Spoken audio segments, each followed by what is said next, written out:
ಒಂದೇ ಒಂದು ಲವ್ ಮಾಡಿದ್ದಕ್ಕೆ 25 ವರ್ಷ ಶಿಕ್ಷೆ ಯಾವುದೋ ಕೋರ್ಟ್ ಅಲ್ಲ, ಪೊಲೀಸ್ ಅಲ್ಲ, ತನ್ನ ಸ್ವಂತ ತಾಯಿನೇ ಕೊಟ್ಲು ಅಂದ್ರೆ ನಂಬಕ್ಕಾಗತ್ತಾ?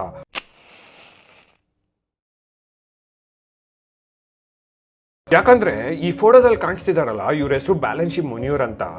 1849 ಫ್ರಾನ್ಸ್ ಅಲ್ಲಿ ಹುಡ್ತಾರೆ. ಫ್ರಾನ್ಸ್ ಅಲ್ಲಿ ಹುಟ್ಟಿದ್ದ ಬ್ಯಾಲೆನ್ಶಿ ಮುನಿಯೂರ್ ತುಂಬಾ ಸುರದ್ರೂಪಿ, ಮತ್ತೆ ಜೊತೆಗೆ ಅದೇ ಊರಲ್ಲಿರುವ ಒಬ್ಬ ಲಾಯರ್ನ ಲವ್ ಮಾಡಿರ್ತಾಳೆ.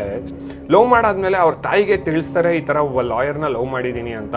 ಅವ್ರ ತಾಯಿ ಅದನ್ನ ತೀರಾ ವಿರೋಧಿಸ್ತಾರೆ, ಯಾಕಂದ್ರೆ ಆ ಲಾಯರ್ ಹತ್ರ ದುಡ್ಡಿಲ್ಲ ಮತ್ತೆ ತುಂಬಾ ಬಡತನದಲ್ಲಿ ಇದ್ದಾನೆ ಅನ್ಬಿಟ್ಟು ವಿರೋಧಿಸ್ತಾರೆ. ಬ್ಯಾಲೆನ್ಶಿ ಮುನಿಯರ್ ಆದ್ರೇನು ಇಲ್ಲ, ನಾನು ಅವನ್ನೇ ಲವ್ ಮಾಡಿದೀನಿ, ಅವನ್ನೇ ಮದುವೆ ಮಾಡ್ಕೋತೀನಿ ಅಂತ ಹಠ ಹಿಡಿತಾರೆ. ಹಠ ಹಿಡಿದಾಗ ಅವ್ರ ತಾಯಿ ಏನ್ ಮಾಡ್ತಾರೆ ಅಂದ್ರೆ ಬ್ಯಾಲೆನ್ಶಿ ಮುನಿಯರ್ನ ಕರ್ಕೊಂಡೋಗಿ ಅವ್ರ ಮನೇಲೆ ಒಂದು ರೂಮ್ ಅಲ್ಲಿ ಕೂಡಾಕ್ತಾರೆ. ಅವತ್ತು ಬ್ಯಾಲೆನ್ಶಿ ಮುನಿಯರ್ಗೆ ಗೊತ್ತಿರ್ಲಿಲ್ಲ ಮುಂದೆ 25 ವರ್ಷ ಅದೇ ರೂಮ್ ಅಲ್ಲಿ ಇರ್ತಾಳೆ ಅಂತ, ಅದೇ ರೂಮ್ ಅಲ್ಲಿ ಕೂಡಾಕೆ ಇರ್ತಾಳೆ ಅಂತ ಅವತ್ತು ಬ್ಯಾಲೆನ್ಶಿ ಮುನಿಯರ್ಗೆ ಗೊತ್ತಿರ್ಲಿಲ್ಲ.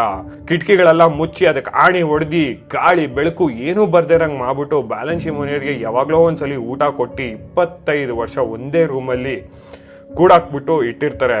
1901ರಲ್ಲಿ ಯಾವ್ದೋ ಅನಾನಮಸ್ ಲೆಟರ್, ಯಾರಿಗೋ ಗೊತ್ತಿಲ್ಲದೆ ಇರುವ ಒಂದು ಪತ್ರ ಪ್ಯಾರಿಸ್ ಅಟಾರ್ನಿ ಜನರಲ್ಗೆ ಸೇರುತ್ತೆ. ಏನಂತ ಆ ಪತ್ರದಲ್ಲಿ ಏನ್ ಬರ್ದಿರ್ತಾರಂದ್ರೆ, ಮೇಡಮ್ ಮೊನಿಯರ್ ಮನೆ ಒಳಗಡೆ ಯಾವ್ದೋ ಒಂದು ಹುಡುಗಿನ ಕೂಡಾಕಿದಾರೆ ಅಂತ ಯಾರೋ ಗೊತ್ತಿಲ್ಲದೆ ಇರೋರು ಲೆಟರ್ ಬರ್ದಿರ್ತಾರೆ. ಮತ್ತೆ ಆ ಊರಲ್ಲಿರೋರ್ಗೆ ಆ ಮೊನಿಯರ್ ಅವ್ರ ತಾಯಿ ಬ್ಯಾಲೆನ್ಶಿ ಮೊನಿಯರ್ ಎಲ್ಲೋ ಓಡೋಗ್ಬಿಟ್ಲು, ಅದಕ್ಕೆ ಅವಳು ಎಲ್ಲೂ ಕಾಣಿಸ್ಕೊತಾ ಇಲ್ಲ ಅಂತ ಹೇಳಿ ಆಲ್ರೆಡಿ ನಂಬಿಸಿರ್ತಾಳೆ. ಮತ್ತೆ ಈ ಲೆಟರ್ ಯಾವಾಗ ಪ್ಯಾರಿಸ್ ಅಟಾರ್ನಿ ಜನರಲ್ಗೆ ಸಿಗುತ್ತೋ ಅವರು ಮೊನಿಯರ್ ಅವ್ರ ಮನೇನ ರೈಡ್ ಮಾಡ್ತಾರೆ. ರೈಡ್ ಮಾಡ್ಬಿಟ್ಟು ಆ ರೂಮ್ ಇಂದ ಬರ್ತಾ ಇರೋ ಸ್ಮೆಲ್ ಅಲ್ಲೇ ಗೊತ್ತಾಗ್ಬಿಡುತ್ತೆ ಅಲ್ಲಿ ಒಳಗಡೆ ಯಾವ್ದೋ ಮನುಷ್ಯರು ಇದಾರಂತ. ನಾವು ಹೊಡೆದಾಕಿ ಒಳಗಡೆ ಹೋಗಿ ನೋಡಿದಾಗ ಒಂದು ಫೋಟೋ ತೆಗಿತಾರೆ. 25 ವರ್ಷ ಹಿಂಸೆ ಪಟ್ಬಿಟ್ಟು ಯಾವ ತರ ಆಗಿದಾಳ ಅಂತ ಈ ಫೋಟೋದಲ್ಲಿ ನೋಡಿ.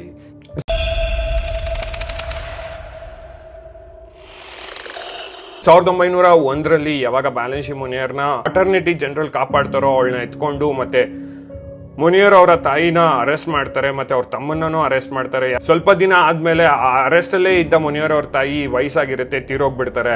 ಮತ್ತೆ ಬ್ಯಾಲೆನ್ಶಿ ಮುನಿಯರು ಒಂದು ಮೆಂಟಾಬಿಲೇಷನ್ ಸೆಂಟರ್ ಕರ್ಕೊಂಡು ಹೋಗ್ತಾರೆ. ಅವಳ ಫಿಸಿಕಲ್ ಕಂಡೀಷನ್ ಅಂದ್ರೆ ಅವಳ ದೇಹದ ಕಂಡೀಷನ್ ಇಂಪ್ರೂವ್ ಆದ್ರೇನು ಅವಳ ಮೆಂಟಲ್ ಕಂಡೀಷನ್ ಇಂಪ್ರೂವ್ ಆಗಲ್ಲ. ಯಾಕಂದ್ರೆ 25 ವರ್ಷ ಅವಳು ಅನುಭವಿಸಿ ಟ್ರಾಮಾ ಇಂದ ಈಚೆ ಬರೋದೇ ಇಲ್ಲ. ಮತ್ತೆ 1913ರಲ್ಲಿ ಪ್ರಾಣ ಬಿಟ್ಬಿಡ್ತಾಳೆ. ನಾನೇನೋ ಈಗಿನ ಕಾಲದಲ್ಲೇ ದುಡ್ಡಿಲ್ಲ, ಆಸ್ತಿ ಇಲ್ಲ ಅಂದ್ರೆ ಹೆಣ್ ಕೊಡಲ್ಲ, ಲವ್ ಮಾಡಲ್ಲ ಅನ್ಕೊಂಡಿದ್ದೆ. ಆದ್ರೆ ಆಗಿನ ಕಾಲದಲ್ಲೇ ಇತ್ತಂದ್ರೆ ಲೆಕ್ಕ ಹಾಕೊಳ್ಳಿ. ಈ ಸ್ಟೋರಿ ಬಗ್ಗೆ ನಿಮ್ಗೇನ್ ಅನ್ಸುತ್ತೆ ಅನ್ನೋದನ್ನ ಕಾಮೆಂಟ್ಸ್ ಅಲ್ಲಿ ತಿಳಿಸಿ. ಇದೇ ತರ ಡಾರ್ಕ್ ಸ್ಟೋರೀಸ್ಗೋಸ್ಕರ ನನ್ನ ಪೇಜ್ನ ಫಾಲೋ ಮಾಡಿ ಅಂತ ಹೇಳ್ತಾ, ಅಂಟಿಲ್ ನೆಕ್ಸ್ಟ್ ವಿಡಿಯೋ, ಇದು Praveen from Praveen dark instance.